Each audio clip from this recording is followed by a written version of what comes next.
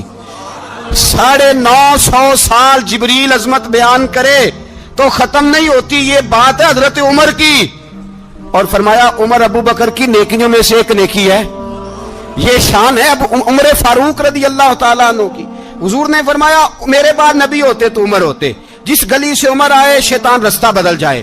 میرے عمر فاروق کی شان 950 سال بیان ہو تو ختم نہ ہو. عمر کی زبان پر اللہ حق بیان کرتا ہے، جو عمر کہتا ہے وہی رب کر دیتا ہے. حضور ساری زندگی فضیلتیں بیان کرتے رہے، عمر جواب میں کیا کہتے ہیں؟ کوئی بتائے نا کہ یہ والی حدیثیں کبھی عمر نے بھی روایت کی ہوں کہ حضور نے میرے بارے میں یہ کہا ہے. یہ روایتیں وہ روایت نہیں کرتے. ان سے جب لوگ کہتے عمر تیری بڑی بات ہے تو عمر رو پڑتے، کہتے میں تو اونٹ چرانے والے باپ کا بیٹا ہوں، میں تو اونٹ چرانے والے باپ کا بیٹا. اونٹ چرا، اس سے آگے عمر گئے ہی نہیں ساری زندگی، اس سے آگے لفظ ہی نہیں ادا کی. اور میں تو بھائی اونٹ چرانے والا، میرا باپ تو اونٹ چرایا کرتا تھا، 10 اونٹ تھے، میری ڈیوٹی ہوتی تھی، سنبھالے نہیں جاتے تھے، ابا ڈنڈوں سے مارتا تھا. ساری زندگی عمر حج کرنے گئے، ایک خشک تنا کھجور کا عمر فاروق رضی اللہ تعالیٰ عنہ نے اس کو اپنے کلاوے میں لیا، رونے لگے. لوگوں نے کہا عمر کیا ہوا؟ فرمانے لگے یہاں میں اونٹ چرایا کرتا تھا، یہاں میں اونٹ چراتا تھا، 10 اونٹ سنبھالے نہیں جاتے تھے. دیکھو رسول اللہ کی شان، آج ساری امت چلانے کا طریقہ عطا فرما دیا ہے.